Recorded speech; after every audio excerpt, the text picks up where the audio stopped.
Up with a nice meal in minutes, as we like to do, and today we're talking about a grilled pork loin. Now, many of you grilled pork, but today Lee Clayton Roper is back with us from a well-seasoned kitchen, and we're talking about a nice marinade and a nice side dish as well. Yes, that's right. That's right. It's grilled pork tenderloin with a ginger couscous.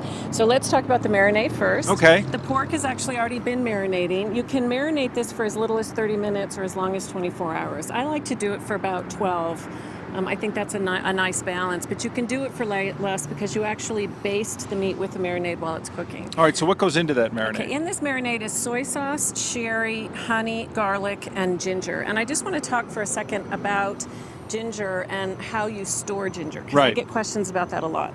And there's a couple different magazines that have done a lot of research on it and have deduced that there's two best ways to store ginger.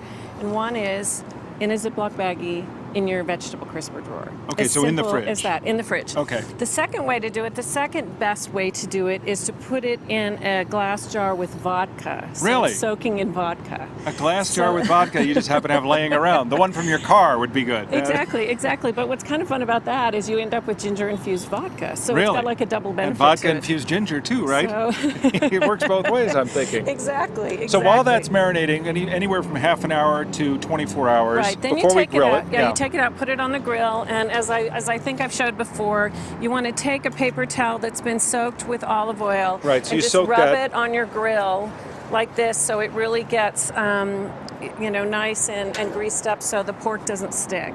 And then you put that on there, you grill it for about 15-20 minutes on medium. And you keep rolling it around a little bit. Exactly. I like about every 4 minutes to turn it. But you say you also baste it with the marinade again, so you separate some marinade out before you put it in the bag and use that as a base? You can use the marinade as the base as long as it's cooking. You don't ever want to reuse marinade that's not cooked. Right. Because it's not healthy. So you wouldn't want to put that marinade on like at the very end. You want to put it on, even that last rotation for that last 5 minutes is still okay because it'll cook out any bad stuff. Now the ginger is also in the couscous, right? It is. Now what we have here is, well, this was boiling chicken broth. Normally boiling chicken broth. Boiling. It was boiling earlier, but it came down a little bit. So this is boiling, and then if you want to help me, this is a rice vinegar and honey. What, about 50-50 or? It's about 2 to 1. The recipe's on your website, so all the specifics 2 to 1 more rice there. vinegar?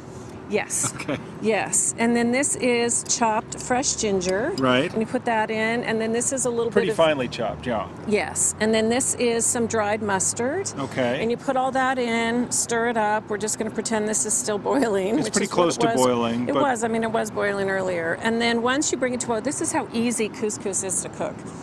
You just take the couscous, pour it in, stir it around. And as opposed to rice, which can take quite a bit of time, couscous will cook and absorb all of that delicious juice in a very short order. You take it off the burner and you're done. And you just let it sit 5-10 minutes, it's done. And the beauty of this dish is you serve it at room temperature, so the whole thing can be done ahead. No, the beauty of the dish is the way you prepare it with the snow peas on there and everything. That's beautiful. You lay down the bed of couscous first, right? Exactly. You do the couscous, then the grilled sliced pork tenderloin on the top, and then the snow peas. And one thing I discovered at the grocery store yesterday is I found these fresh snow peas in a bag, and all you do is poke this with a fork and cook it in the microwave. Yeah, just put it in for a short So I period usually of use time. frozen, but now they've got these fabulous fresh ones that you can cook up in a couple of minutes. I always just dump stuff together, and you actually go and make some art out of that.